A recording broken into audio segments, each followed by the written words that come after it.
How y'all doing? Paul Ryan, your host of the Across the Cowboys podcast, here with another day in the Content Challenge. Guys, I want to say thank you to everyone who tuned into the fantasy show. I know that might have caught some of you off guard, it not being strictly Cowboys content, but be sure to keep your eyes keep your eye on that. Excuse me, as that will be the new home for the fantasy show.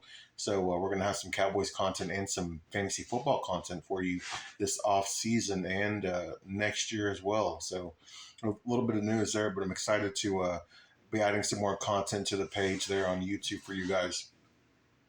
I wanted to talk about Eric Kendricks, the linebacker formerly of the Los Angeles Chargers, decides not to sign with the San Francisco 49ers and instead chooses to sign with our Dallas Cowboys. And that was an interesting trade. I know there had been some rumors or thoughts that Kendricks might come to Dallas and might be of interest by Dallas. And the people that I listen to, at least on my timeline and on the radio and whatnot, not a move that really moved the needle for them, not something that got them excited.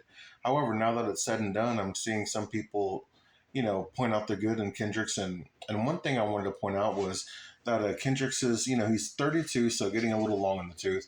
But in his 9-year career, he has 8 consecutive 100 tackle seasons.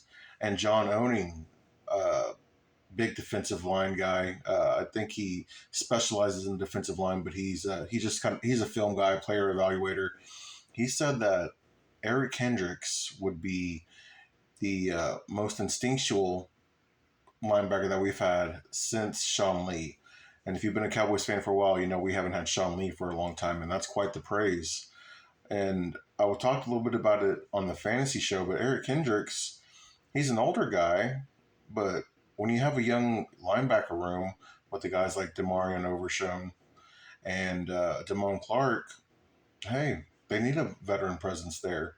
And of course, we might even go out and draft one, or who's to say we won't sign another guy, but I don't hate the move. I thought the money was good. It was interesting that he chose the Cowboys over the 49ers. I guess it's that Zimmer connection, but hey, the Cowboys did something, not a big splash by any means, but could turn out to be a solid move. I'd love to hear what you guys think about it. Make sure to let me know in the comments.